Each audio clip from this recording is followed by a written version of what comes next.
Assalamualaikum warahmatullahi wabarakatuh.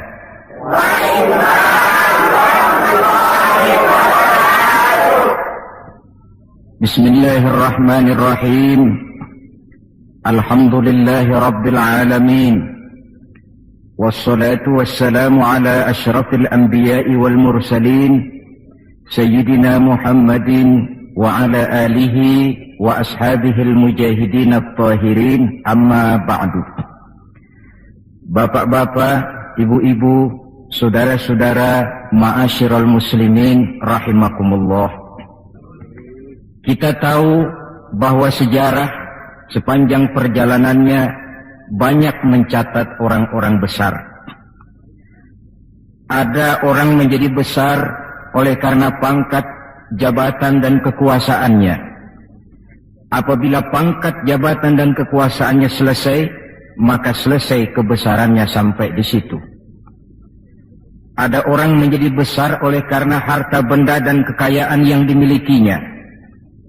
Bila satu saat ia jatuh bangkrut, tamatlah kebesarannya sampai di situ. Ada pula orang yang menjadi besar oleh karena ia dibesar-besarkan dan berusaha setengah mati untuk mencapai kebesaran tadi. Bila satu saat terjadi pergeseran nilai, masyarakat mencemoohkannya, maka kebesaran itu pun selesai sampai di situ. Adapun Rasul yang kita peringati maulidnya saat ini, beliau besar bukan lantaran pangkat, jabatan dan kekuasaan. Beliau besar tidak karena harta benda dan kekayaan. Pun beliau menjadi besar tidak karena dibesar-besarkan oleh umatnya.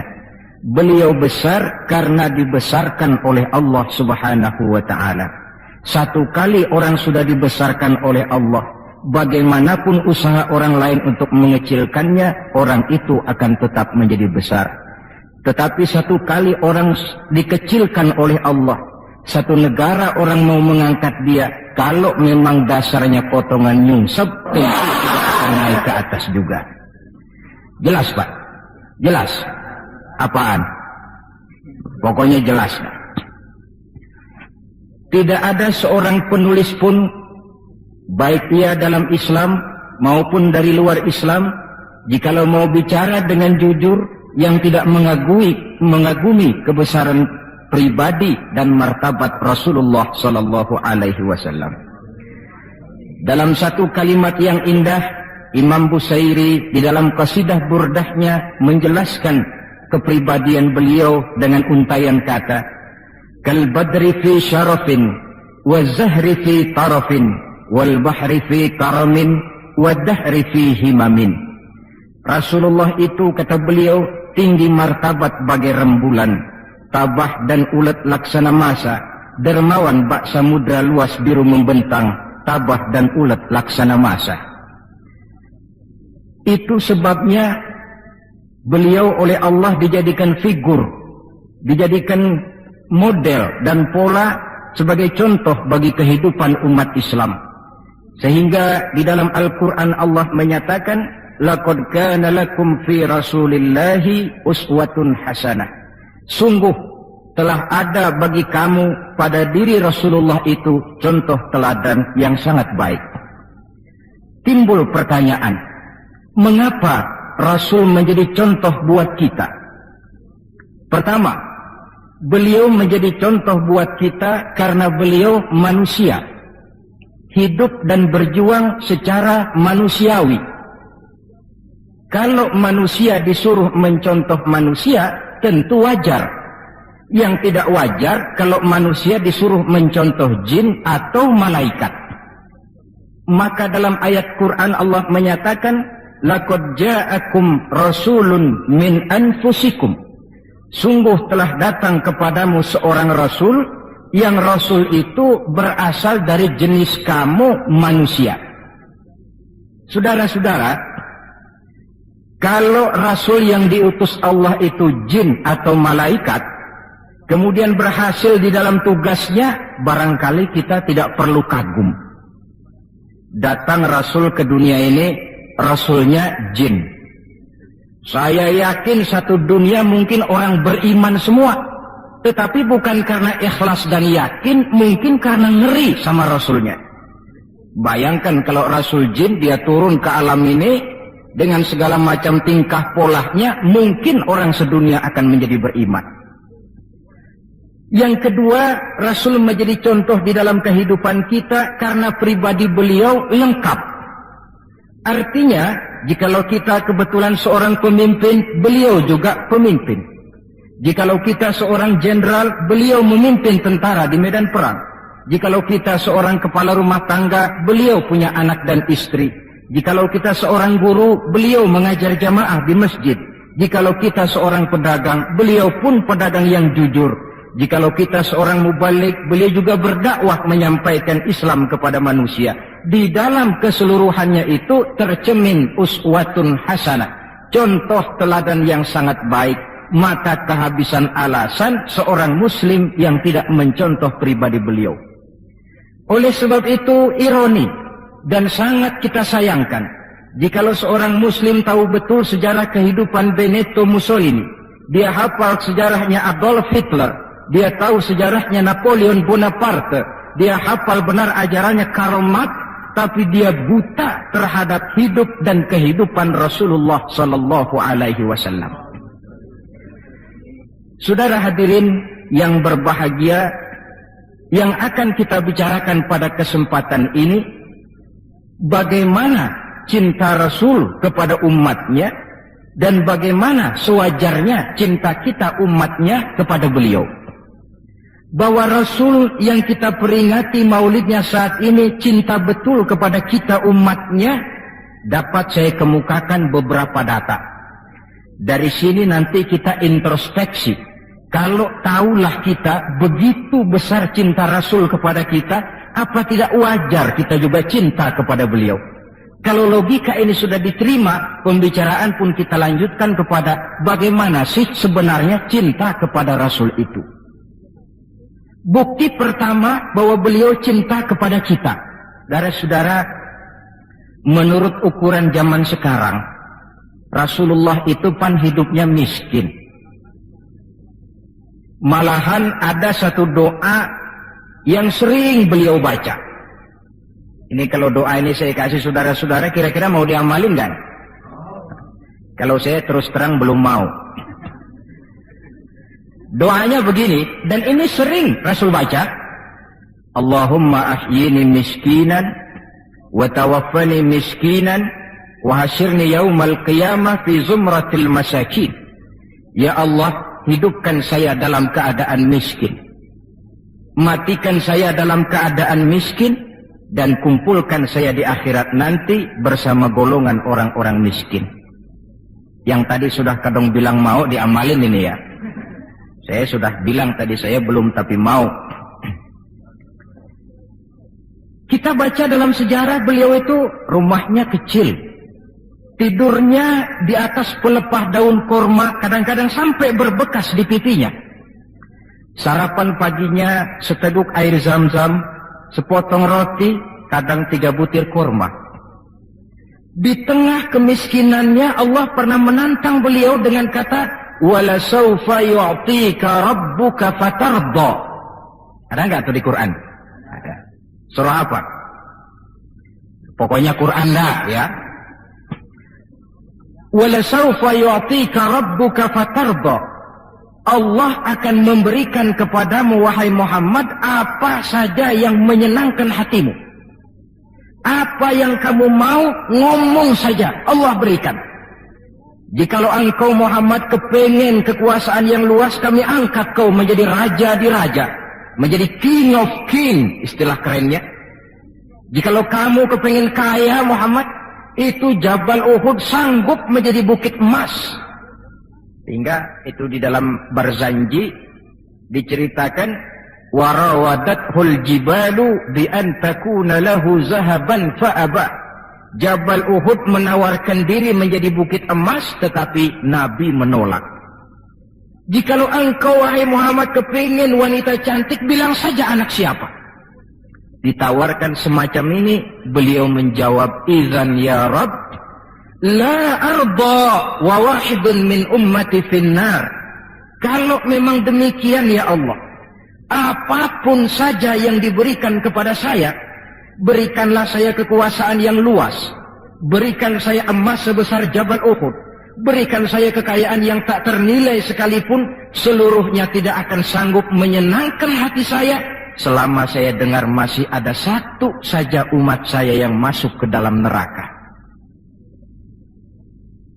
Ternyata di tengah kemiskinannya, tawaran harta tidak menggiurkan beliau.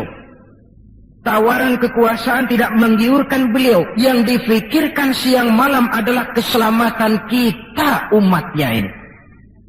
Cuma kadang-kadang kita umatnya yang dipikirin ini seperti pepatah, ada itu pepatah Prancis, balung-balung langka dagingnya, ditulung-tulung langka elinge. Ya, saudara tentu tahu artinya itu, tidak usah saya terjemahkan. Bukti pertama. Bukti yang kedua, ketika turun perintah hijrah, ketika itu posisi umat Islam di Mekah sudah sangat terpepet. Sebagian sahabat sudah mengusulkan kita hijrah saja ya Rasul. Kata Rasul, sabar mas. Hijrah sih hijrah, tapi ini komando belum turun. Sebab kita tahu kebijaksanaan apapun yang beliau ambil tentu menunggu wahyu. Wa ma yantiqu 'anil hawa in huwa illa wahyu yuha. Nah, lantas ketika benar-benar turun itu perintah hijrah, beliau pidato di depan para sahabat, saudara-saudara, perintah hijrah sudah turun. Berangkatlah tuan-tuan lebih dulu ke Madinah. Lalu Anda sendiri kapan ya Rasul? Saya belakangan. Kenapa mesti belakangan? Tuan-tuan harus tahu, yang dicari, yang dikejar-kejar, yang diancam akan dibunuh itu saya. Jikalau kita hijrah bersama-sama ke Madinah, kita akan dikejar-kejar terus. Tapi kalau tuan-tuan berangkat lebih dulu ke Madinah, sementara saya tetap berada di kota Mekah ini, tuan-tuan akan sampai ke kota Mekah dengan tenang dan selamat, sebab saya yang mereka cari masih tetap berada di kota Mekah. Keadaan begitu kritis, tapi umatnya dulu disuruh hijrah, beliau bertinggal di kota Mekah menghadang mara bahaya. Ini rupanya pemimpin lebih mementingkan keselamatan orang yang dipimpinnya daripada keselamatan dirinya sendiri.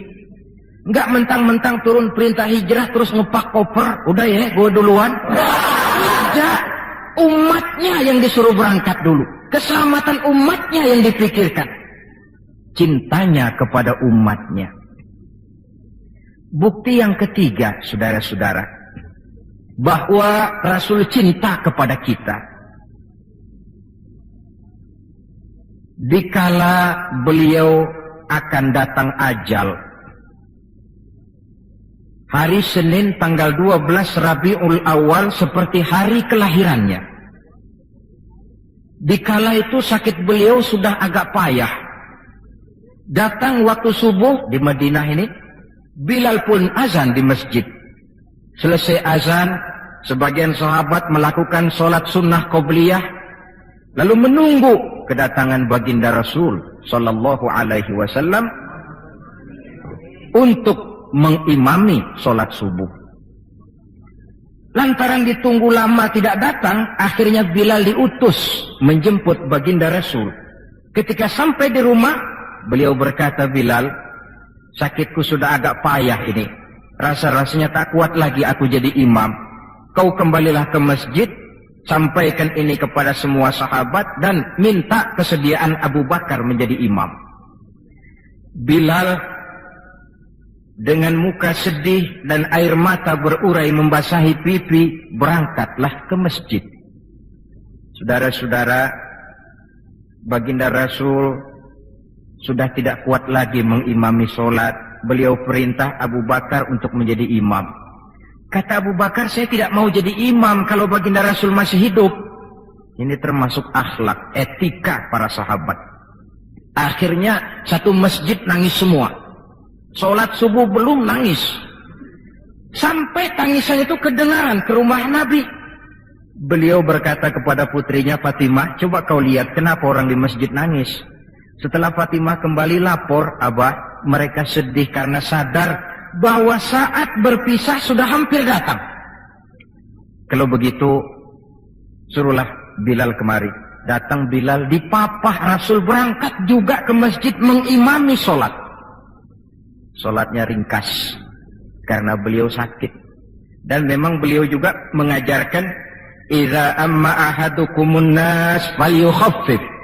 Kalau kamu jadi imam, ringankan sholatmu. Kalau jadi imam, jangan panjang-panjang. Sebab apa? Di belakang kamu, yang jadi makmum itu orangnya tidak sama semua. Ada orang tua yang diri saja sudah payah. Ada orang yang punya penyakit darah tinggi, kalau sujud kelamaan kepalanya ngebet. Ada yang habis sholat janji mau terima duit, kakinya sudah gatal kepengen pulang. Kalau jadi imam jangan lama-lama, kata Rasul. Tetapi kalau kamu sholat sendirian, falyutawil masya'a, persilakan sepanjang yang menurut kamu mau. Jangan mentang-mentang sudah dipilih jadi imam, overacting. Jadi imam sholat isya, rakaat pertama selesai Fatihah, surah Baqarah. Rakaat kedua selesai Fatihah, surah Yasin. Namanya makmum, tidak punya alternatif, tidak punya pilihan, ikut sih ikut. Tapi kan hatinya kan ngedumel. Paling sekali ini doang dah gua sembahyang di sini. Besok nggak bakalan gua balik lagi. Kenapa? Imam nggak tahu diri. Jadi bahasa lain, kalau dalam bahasa sosial ini, imam harus ngerti aspirasi makmum. Pemimpin mesti tahu kehendak orang yang dipimpinnya. Kalau tidak, yang akan timbul pasti partisipasi semu. Yang saya khawatir, kalau makmum dipaksa mengikuti maunya imam, yang akan makin subur ialah timbulnya mental-mental munafik. Manis jika berhadapan, balik belakang lain bicara. Pandai bermain minyak di atas air, tapi pada gilirannya menggunting dalam lipatan, menjegal kawan seiring. Sopannya kayak belangkon, depan rata, belakang ngepelin. Tentu kan tidak enak timbul partisipasi yang semacam ini. Selesai sholat, baginda Rasul bangun, lalu pidato singkat di depan para sahabat. Saudara-saudara, rasa-rasanya saat berpisah sudah akan datang. Lama kita bergaul, tentu sedikit banyak terjadi kesalahan yang saya lakukan. Maka barang siapa yang pernah saya pukul tanpa saya sengaja, balaslah sekarang. Barang siapa yang hartanya pernah saya ambil tanpa alasan yang hak, silahkan dia tuntut dari saya. Mana ada pemimpin menjelang wafat ini minta dipukul oleh umatnya. Hening suasana, sahabat terfekur semua, berurai air mata. Di dalam keheningan yang demikian rupa, tiba-tiba seorang sahabat bangkit. Saya ya Rasul. Ada apa? Sahabat itu namanya Sawad. Sesuai dengan namanya, orangnya rada hitam. Ya Rasul, dalam satu peperangan, Tuan mau mecut onta. Tuan sih mungkin nggak lihat bahwa saya di belakang onta itu. Saya kena pecut. Jadi bagaimana? Ya saya nuntut balas dong. Ini sahabat yang lain jengkel nih, Sawad gila juga. Orang sudah mau berpisah begini, masih nuntut balas. Baik Sawad, Umar, tolong ambilkan cambuk. Sayyidina Umar sambil nyariin cambuk. Sawad, kalau bahasa kita, gua talangin aja dah. Gak usah Rasul, saya saja yang kau cambuk. Kata Nabi Umar, biar dia kena cambuk saya, biar dia balas saya. Silakan Sawad. Ya Rasul, apa lagi? Waktu saya kena cambuk Tuan, saya nggak pakai baju. Jadi biar seri dong. Tuan juga bukalah baju Tuan. Baik, Rasul buka bajunya. Ketika baju sudah dibuka, Sawad buang cambuk itu. Dia berlari merangkul badan Rasul seerat-eratnya. Sampai sebagian sahabat makin bingung. Ini apa maunya Sawad? Ya Rasulullah, saya tahu sebentar lagi kita akan berpisah. Saya tidak tahu apa di akhirat nanti kita bisa kumpul. Kalau saya untung masuk surga, mungkin kelas saya di surga lain dengan kelas Tuan. Itu kalau saya ke surga. Kalau saya nggak ke surga, sudah terang kita nggak akan ketemu. Maka sebelum saya berpisah dengan Tuan, saya kepengen kulit badan saya yang hina ini bersentuhan dengan kulit badan Tuan yang mulia. Kalau saya nggak akal-akalin begitu, Tuhan nggak bakalan buka baju katanya. Oh, rupanya itu yang dimaui Sawat. Sehingga Rasul dalam keharuannya beliau berkata, siapa yang ingin melihat contoh salah seorang penduduk sorga, lihatlah Sawat ini, karena dia cinta benar kepada saya. Setelah itu beliau kembali ke rumahnya, berkata kepada putrinya Fatimah, kalau ada tamu bilang Abah sudah tidak bisa terima tamu. Baik Abah. Sementara Allah memerintahkan malaikat maut datang, malaikat maut turun kau ke alam, ambil roh kekasihku Muhammad. Turun malaikat maut dalam bentuk manusia. Ketuk pintu, keluarlah Fatimah putri baginda Nabi. Tuan, maaf saja, ayah tidak terima tamu. Katakan, saya yang datang. Melihat roman muka orang ini, Fatimah gemetar seluruh badannya, lalu kembali kepada ayahnya, ayah, ada tamu, saya bilang ayah tidak terima tamu. Dia malah berkata, katakan saya yang datang. Melihat roman mukanya, gemetar seluruh tubuh saya. Hebat orang ini. Siapa si ayah? Baginda senyum, Fatimah, kau tahu siapa yang datang? Tidak tahu ayah. Yang datang itu Fat, hadimul lazat wa qati'us syahawat. Yang datang itu Fat, dialah yang menghancurkan seluruh kesenangan dunia. Dia yang memisahkan kita dengan semua yang kita cintai. Yang datang itu malaikat maut Fat, suruh dia masuk. Ketika malaikat maut masuk, ya malaikat maut sudah datang saatnya. Ya Muhammad, aina Jibril? Malaikat Jibril di mana? Sebentar lagi dia datang. Ketika turun malaikat Jibril, baginda Nabi bertanya, akhbirni ya Jibril, mali indallahi minal karamah. Wahai Jibril, tolong beritahu saya, kalau sebentar saya menghadap Allah, kehormatan apa yang diberikan Allah kepada saya? Tidak usah khawatir Muhammad, kata malaikat Jibril. Inna abwabas sama qad futihat, wal malaikatu saffu sufufan yantaziruna li ruhik. Pintu langit sudah dibuka. Malaikat sudah berbaris menunggu kedatangan rohmu yang suci. Alhamdulillah. Kalau itu saya ya? Iya. Kalau umat saya bagaimana Jibril? Umat saya. Umatmu? Iya. Umatmu juga jangan khawatir Muhammad. Allah sudah memberikan fasilitas, kata Allah, inni haramtul jannata ala sairil umam hatta tadkhulaha ummatuka. Surga ku haramkan buat seluruh umat, kecuali kalau umatmu Muhammad sudah masuk ke dalamnya. Ini fasilitas. Jadi sungguh pun kita umat terbelakang menurut abjad, tapi disuruh diberi fasilitas masuk surga lebih dahulu ketimbang umat-umat yang lain. Alhamdulillah, kalau begitu legalah saya, kata Nabi. Mari malaikat maut persilahkan, saya ikhlas. Lalu diambillah ruh beliau perlahan-lahan, naik ruh itu ke lutut, ke pusat, ke dada, sampai ruh di tenggorokan. Fatimah dekatkan telinganya ke bibir ayahandanya yang mulia itu. Suara terakhir yang sempat direkam oleh Sayyidatuna Fatimah, bisikan terakhir menjelang wafat, 3 kalimat. As-salah, as-salah, an-nisa, ittaqun nisa, ummati, ummati. Dengan kalimat itu beliau kembali menghadap Allah. Solat, jaga solat. Wanita, lindungi kaum wanita. Umatku, umatku. Itu kalimat terakhir yang beliau ucapkan. Kita umatnya yang disebut. Manalah di dunia ini pemimpin yang sempat nyebut umatnya dikala mau ajal. Napoleon Bonaparte, singa daratan Eropa, luas kekuasaannya. Dikala mau wafat dia tidak sempat nyebut bangsanya, bangsa Prancis. Yang sering dia sebut Margaret Josephine, Margaret Josephine, gacoannya. Adolf Hitler, gagah perkasa. Dikala hari-hari akhir kejayaannya, dia tidak nyebut Jerman. Dia tidak nyebut suku bangsa Arya yang dia agul-agulkan. Yang banyak dia sebut Eva Braun, Eva Braun. Sebagaimana Julius Caesar pun menyebut Cleopatra. Adapun baginda Rasul di akhir hayatnya tidak beliau nyebut bangsa Arab.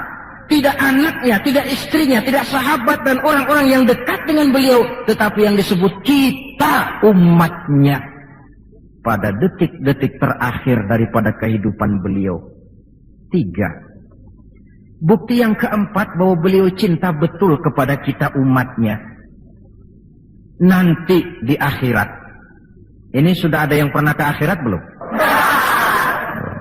Sama. Mau? Bukan, kalau mau saya catat besok berangkat. Ini gampang kok ini urusan ini.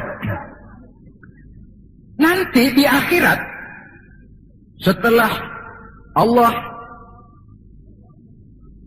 mematikan semua yang bernama hidup, maka yang pertama kali dihidupkan kembali pada kehidupan itu para malaikat. Setelah malaikat dihidupkan kembali, maka Allah memberikan tugas kepada para malaikat, katakanlah semacam panitia akhirat. Nah, Malik, siapkan itu neraka. Aku akan bakar itu bajingan-bajingan tengik, koruptor-koruptor, mereka yang ketika di dunia tidak mau sujud, mereka yang jauh dari majelis taklim, mereka yang benci kepada ulama.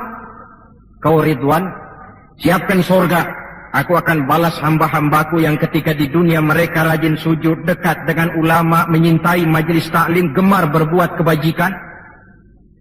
Kamu, Jibril dan Mikail berangkat ke surga, ambil kendaraan yang bernama Buraq, bawa pakaian kebesaran, turun ke alam, cari di mana kubur kekasihku Muhammad, bawa dia ke surga.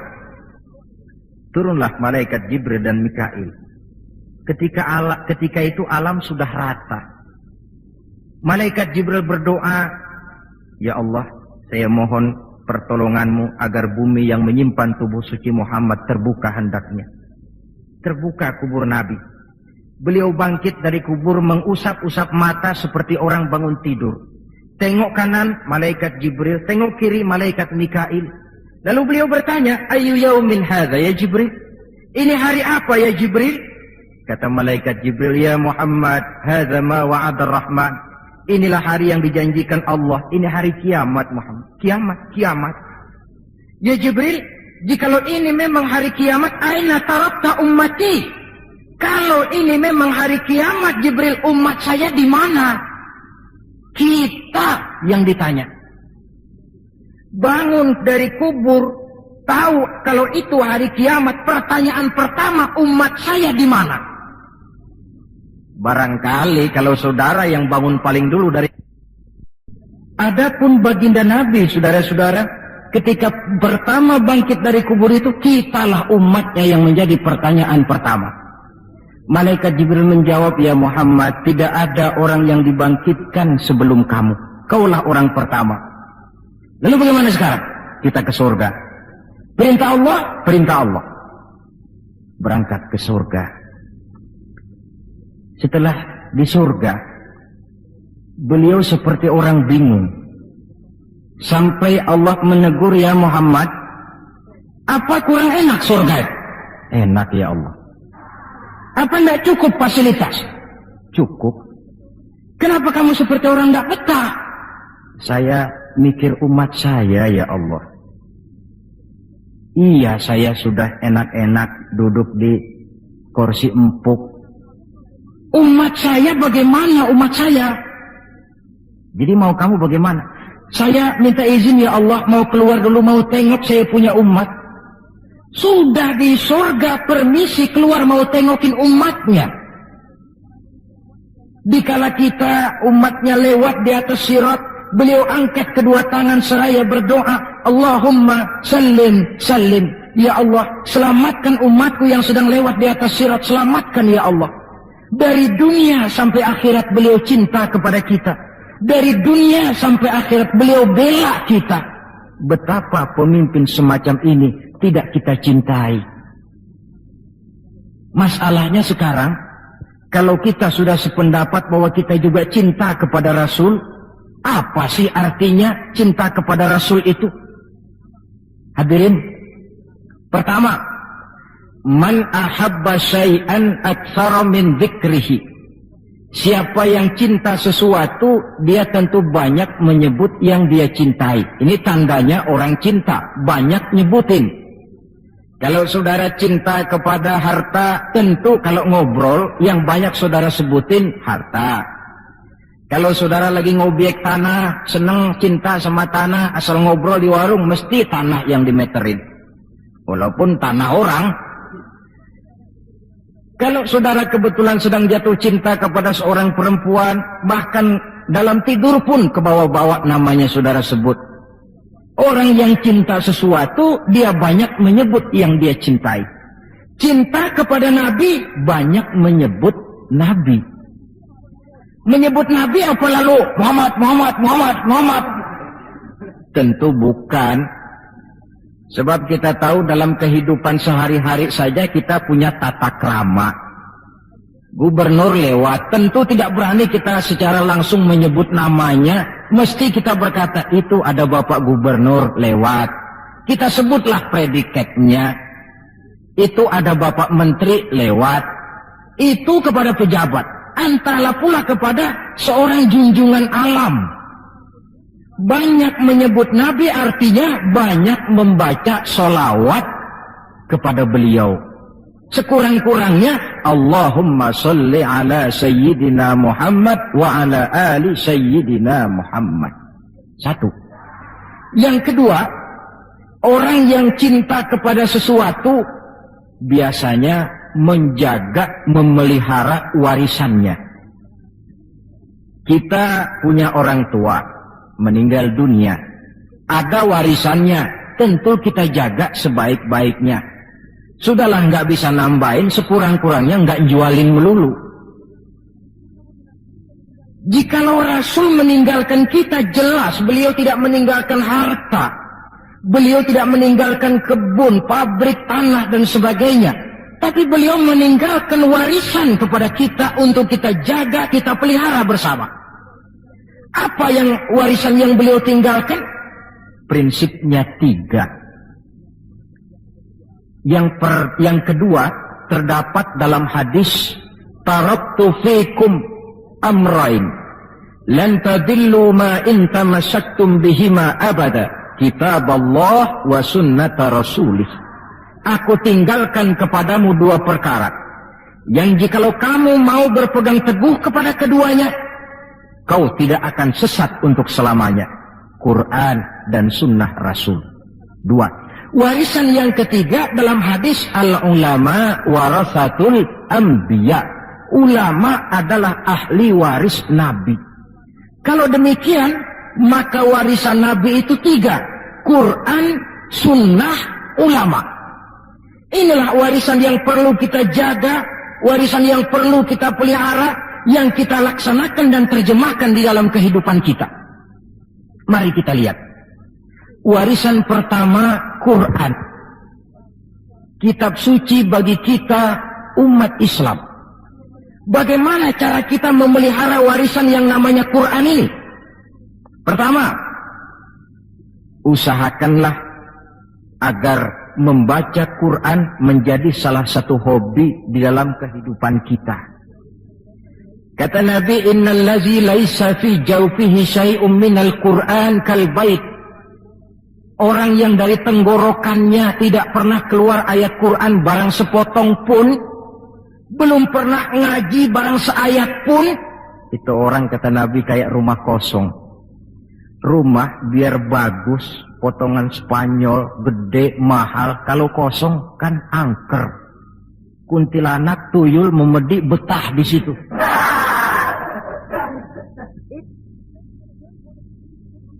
Dan oleh karena Quran ini produk Allah, dibaca dalam segala keadaan pantas. Di gubuk reot di pinggir kali ada orang baca Quran, pantas. Di rumah mewah ada yang baca Quran, cocok.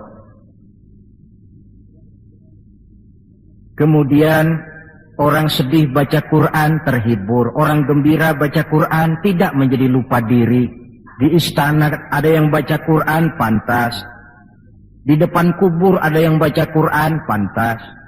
Orang kawin dibacakan Quran, bagus. Orang mati dibacakan Quran juga cocok. Lantaran dia produk Allah. Setelah membacanya, lalu meningkatkan kepada tahapan yang kedua. Mencoba memahami isinya. lewat segala kesempatan yang memang mungkin, entahlah dengan jalan mengaji, tukar pikiran, diskusi, banyak membaca, tetapi tentu dengan catatan bahwa kita memahami Al-Quran ini tidak bisa mengandalkan kemampuan intelektual semata-mata. Seperti yang banyak gejalanya terjadi di zaman sekarang ini, di mana orang mencoba menggali hakikat Quran dengan mengandalkan kemampuan intelektualnya. Kadang-kadang bahasa Arab saja nggak ngerti. Dia gali Quran cuma sekedar lewat terjemahannya. Yang saya khawatir akan timbul kecenderungan di mana orang mikir dulu baru nyari ayat. Akhirnya ayat Quran dicocok-cocokin sama pikirannya. Bukan ada ayat dipikirin, tapi malah mikir dulu baru mencari ayat. Saudara hadirin, munculnya pesantren-pesantren kilat dalam upaya memahami Islam. Secara pribadi saya bersyukur, merasa gembira, tetapi yang saya sayangkan jikalau dengan pesantren kilat itu lalu merasa bahwa diri sudah cukup. Setelah nyantren 1 minggu pesantren kilat, keluar pesantren sudah kayak pendekar, ulama anu salah, kiai anu nggak bener, ustad anu salah, semua ulama-ulama salah. Baru nyantren seminggu sudah semuanya salah. Lebih celaka lagi kalau nanti upaya memahami Islamnya, ini dalam bahasa sosialnya disebut frame of reference, seperti orang buta kenal gajah, yang mati-matian mempertahankan teori bahwa gajah itu tipis dan lebar seperti kipas, cuma karena kebetulan yang dia pegang baru sekedar telinga gajah. Maka upaya memahami Al-Quran tidak bisa dilepaskan kaitannya dengan bantuan orang yang ahli di bidang itu. Barangkali sudah banyak terjemahan Quran di dalam bahasa Belanda, bahasa Inggris, apalagi bahasa Indonesia, yang agak sulit sekarang mencari terjemahan Quran di dalam kehidupan kita. Saya sering ambil contoh ringan, umpamanya nih sensus versi saya. Konon kabarnya, menurut kata yang empunya cerita, penduduk Indonesia ini 90% beragama Islam, betul kan? Kalau saya numpang tanya, dari jumlah 90% ini, berapa persen yang bisa baca Quran? Kira-kira ada nggak separuhnya? Rasanya nggak ada. 30%? 20% ada ya? 20% adalah, kurang-kurang dikit sama kawan jadilah 20%. Dari jumlah 20% yang bisa baca Quran, numpang tanya lagi, berapa persen yang bisa baca dan tahu artinya? Ada 5%? Saya kira adalah 5% berikut santri-santri yang di pondok pesantren itu.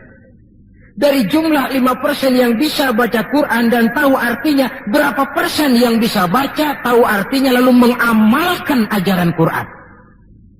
Ini yang masih bisa dihitung dengan jari. Sehingga tidak heran bahwa umat ini mayoritas, tapi lebih sering jadi penonton daripada jadi pemain. Lebih sering jadi objek daripada menjadi subjek. Dalam bahasa Arabnya lebih sering menjadi maf'ul daripada menjadi fa'il. Sebab kuantitas yang tidak diiringi oleh kualitas, ini yang bahasa Nabi, ghusa'un ka ghusa'is sail, seperti busa di lautan. Banyak tapi centang perenang, banyak tapi tidak punya daya dan kekuatan, dihempaskan ke tepian pantai tanpa punya makna dan arti. Kadang kita baca Quran, tapi sementara di pihak lain kita juga yang menginjak-injak isinya. Kita baca ayat, wa ahallallahu al-bai'a wa harrama riba. Allah halalkan jual beli, Allah haramkan riba, tapi renten ditelan terus. Kita baca ayat, wa qasimu bihablillahi jami'an wa la tafarraqu. Berpegang teguhlah kepada tali Allah, jangan kamu bercerai-berai, tetapi sesama muslim main pelotot-pelototan jalan terus. Yang kita baca kadang-kadang kita juga yang menginjak-injaknya. Ini warisan pertama, Al-Quran. Warisan yang kedua, sunnah Rasulullah Sallallahu Alaihi Wasallam. Yang diantara fungsinya menjelaskan apa yang oleh Al-Quran tidak dijelaskan dalam bentuk detail. Quran misalnya cuma mengatakan aqimis sholat, dirikan sholat. Bagaimana cara sholat? Tidak ada dalam Quran. Bahwa sholat mesti takbiratul ihram, mesti tahiyat, mesti ruku duduk di antara dua sujud. Tidak ada dalam Quran. Yang menjelaskan itu semua sunnah. Quran cuma menjelaskan wa atimul hajja wal umrata lillah, laksanakan haji dan umrah karena Allah. Bagaimana manasik haji, bagaimana jumrah, bagaimana tawaf, bagaimana sa'i, tidak ada dalam Quran. Sunnah menjelaskan semua itu. Nah, untuk memahami Quran dan sunnah, jalan apa yang kita tempuh? Jalan melalui warisan yang ketiga, yaitu para ulama. Diakui atau tidak, kita hutang jasa kepada para ulama yang dengan tekun dari musola ke musola, dari pesantren ke pesantren, dari pengajian ke pengajian, membimbing, menjaga dan memelihara umat ini. Mereka tidak digaji, mereka pun tidak mendapat beras, hidup pun kadang-kadang miskin. Tapi lantaran panggilan moral menjaga, memelihara, membentengi akidah umat ini. Bersyukur kita bangsa Indonesia punya ulama dan punya umara. Kedua-duanya penting, kedua-duanya berjasa, kedua-duanya membangun. Tidak ada yang satu lebih penting dari yang lain. Cuma bidang pembangunannya saja yang lain-lain. Orang kadang-kadang usil, Pan. Apaan ulama katanya, kerjanya ngomong doang. Sekarang kan zaman pembangunan, perlu karya nyata. Mana ada kiai bangun jembatan? Ngomong aja. Ini saya pikir orang bicara begini ini nggak ngerti masalah. Bukankah asas manajemen yang modern saja mengajarkan the right man on the right job, the right man on the right place, bahwa orang harus ditempatkan sesuai dengan proporsinya. Nah, kalau kiai disuruh bangun jembatan, apa Pak Lurahnya mau ngajar tafsir? Setiap kita membangun, cuma bidang pembangunan kita yang berbeda-beda. Dan kenyataan makin menunjukkan kepada kita, saudara-saudara, sekarang ini yang namanya ulama, maaf-maaflah, sudah merupakan jenis makhluk langka. Malahan barangkali sudah termasuk jenis makhluk yang harus dilindungi dari kepunahan ini. Dan mencetak sarjana lebih gampang ketimbang mencetak kiai. Saudara mau jadi sarjana, taruh sekolah 22 tahun dah, udah campur nggak naik itu.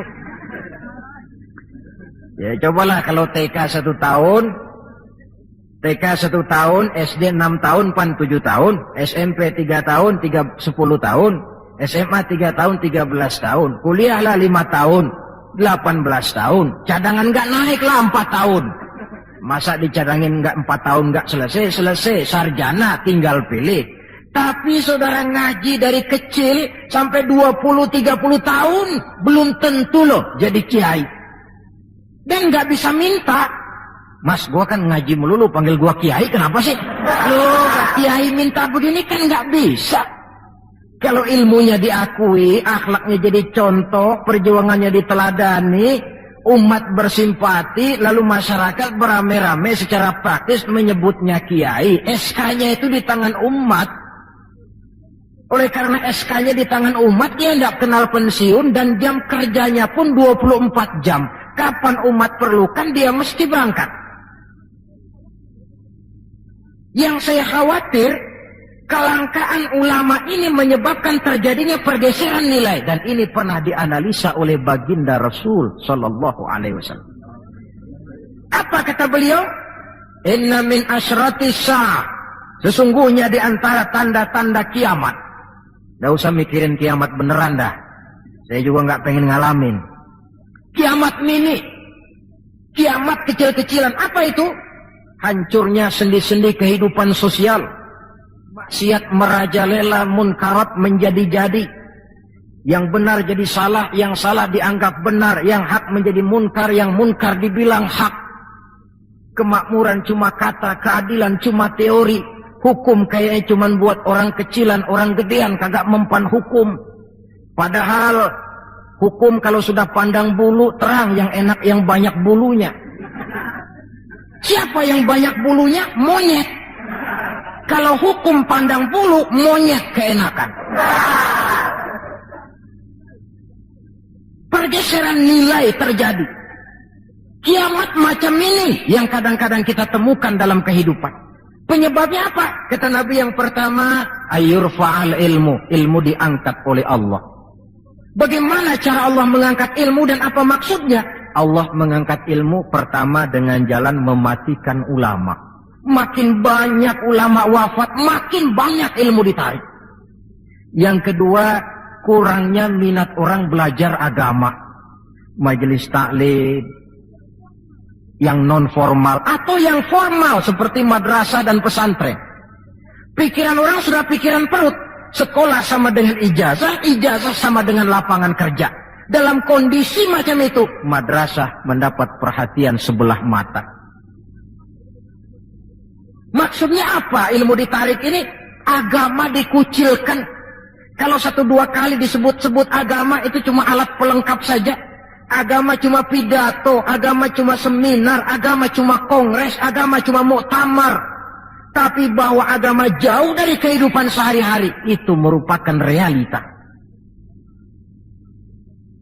Agama sudah tak ubahnya dengan daun pisang yang dikait di tepian jalan lantaran diri tak berpayung di ketika hari hujan. Dan manakala hujan usailah sudah, daun itu pun dicampakkan di tepi jalan, diinjak pula orang nan lalu. Dikala dilihat agama membawa untung, rame-rame teriak agama. Coba lihat tahun 65 begitu PKI meletus, wah rame-rame, banyak mobil-mobil mewah parkir di masjid. Begitu keadaan aman, cuman sepeda butut yang ketinggalan di depan masjid. Ini yang Allah jelaskan watak begini ini. Kullama adha'a lahum masyaw fih wa idza azlama alaihim qamu. Mentalitas munafik. Waktu terang mereka berangkat, waktu gelap mereka mandek. Ketika di Islam dilihat ada untungnya, rame-rame teriak Islam. Asal ada untungnya, Pak, saya Islam Pak, KTP saya aja Islam. Waktu ada untungnya. Tapi ketika diminta berjuang, dituntut berkorban, yang lain dulu dah. Yang lain dulu. Nah, kalau ilmu sudah ditarik, timbul ekses berikutnya. Apa kata Nabi? Wa yuzharul jahlu, nampak kebodohan di mana-mana. Lantaran ulama tidak ada yang menjelaskan halal haram, hak batil, ma'ruf munkar, tidak ada. Orang hidup menurut seleranya, timbul permissive society. Terjadi pergeseran nilai. Akibatnya kata Nabi, wa yafshu zina wa yushrabal khamr. Maka zina pun dikerjakan terang-terangan. Arak jadi minuman kebanggaan. Sebagian anak muda belum bangga kalau belum bisa mabok. Yang gak mabok dianggap kolot, kampungan lo. Bikin malu baru kena segelas sejodoh miring. Cengeng, teman kita no hebat sampai nyungsep di comberan. Yang nyungsep hebat. Terjadi pergeseran nilai. Lantaran apa? Ilmu ditarik, ulama banyak wafat, minat orang belajar agama berkurang. Maka sekali lagi bersyukurlah kita bangsa Indonesia punya ulama dan punya umarok. 3 warisan Nabi yang perlu kita pelihara jikalau kita cinta kepada beliau. Quran, sunnah, dan ulama. Kemudian yang terakhir, orang yang cinta sesuatu tentu dia mengikuti, mencontoh yang dia cintai. Jikalau kita cinta kepada baginda Nabi, sekurang-kurangnya kita mencontoh pola kehidupan beliau. Saudara remaja, cinta kepada Michael Jackson, umpamanya. Tentu lalu timbul gairah nyontoh. Ini Michael Jackson, bajunya potongannya bagaimana? Bikin. Kacamatanya model bagaimana? Beli. Rambutnya bagaimana? Oh, sebelah cukur, sebelah enggak. Bikin. Pokoknya pantas enggak pantas, nyontoh. Orang yang cinta sesuatu, dia contoh yang dia cintai. Jikalau kita cinta kepada baginda Nabi, pola kehidupan beliau pun kita perlu mencontohnya. Apa yang terpenting dalam kehidupan ini untuk kita jadikan contoh?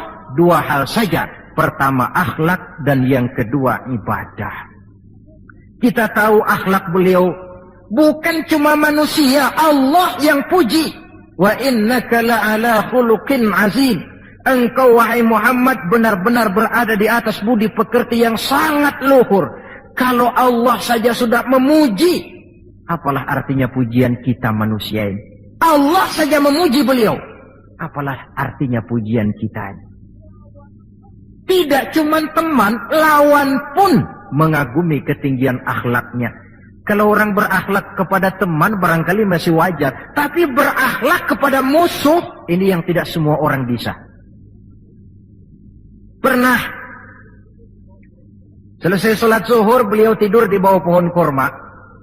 Datang orang kafir namanya Daksur menghunus pedang. Muhammad, kemarin banyak temanmu, boleh jadi kau bertingkah.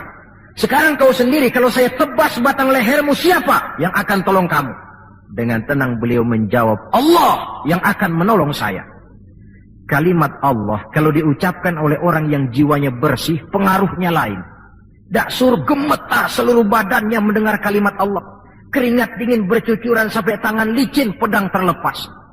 Jatuh pedang itu, diambil oleh Nabi. Kalau sekarang aku yang tebas batang lehermu Daksur, siapa yang akan tolong kamu?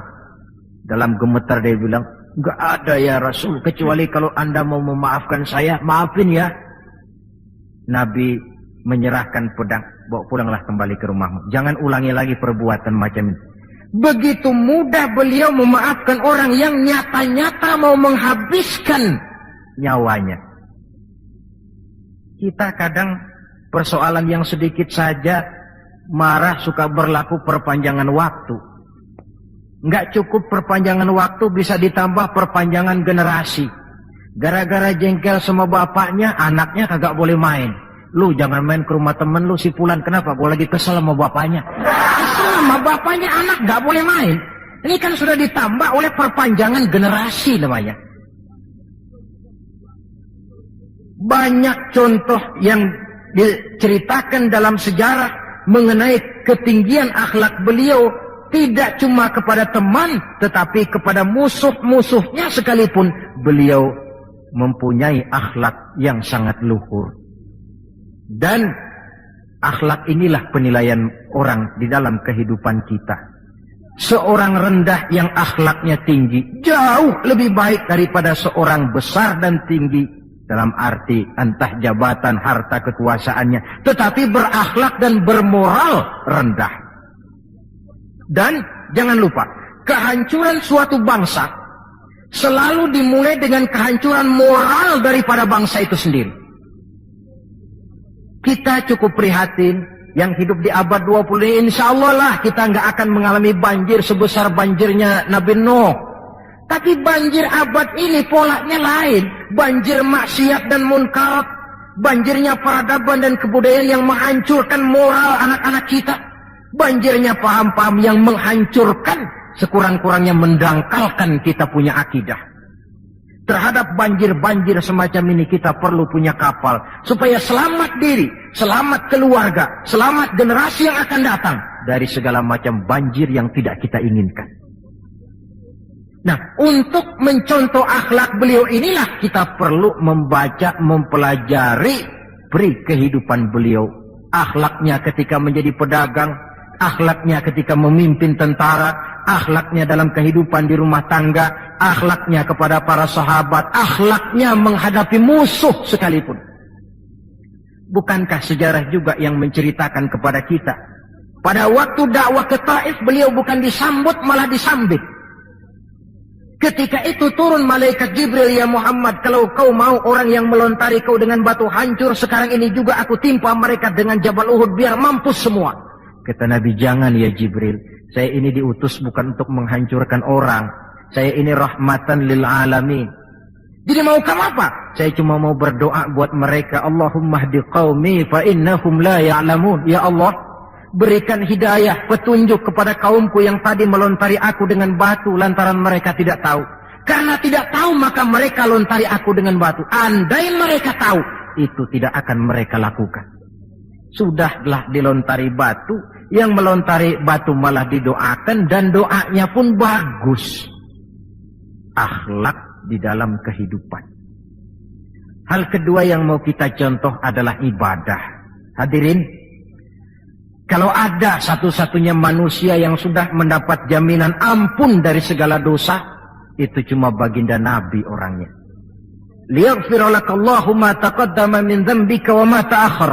Ya Muhammad, dosamu yang dulu, yang sekarang, yang akan datang, jikalau memang ada, semuanya sudah dijamin ampun oleh Allah. Tapi makin diampuni, makin banyak ibadahnya. Lantaran sandaran vertikalnya benar, beliau dekat dengan Allah. Lantaran Allah dekat, pertolongan selalu datang. Bukankah manusia cuma pandai berusaha dan berusaha, namun kepastian sepenuhnya di tangan Allah. Kesanalah kita perlu berhubungan secara baik supaya maksud dan tujuan kita terlaksana. Nah, ibu-ibu dan bapak-bapak, maafkan saya agaknya cuma sekedar inilah yang dapat saya sampaikan pada pertemuan kali ini. Mudah-mudahan cinta kita kepada baginda Rasul bisa kita wujudkan dengan pertama, banyak membaca sholawat kepada beliau. Yang kedua, menjaga warisan yang beliau tinggalkan, Quran, sunnah, dan ulama. Dan yang ketiga, mencontoh beliau sesuai dengan batas kemampuan kita sebagai manusia. Sekian dan demikianlah, lebih kurang mohon maaf. Usikum wa iyaya bitaqwallah. Wassalamualaikum warahmatullahi wabarakatuh.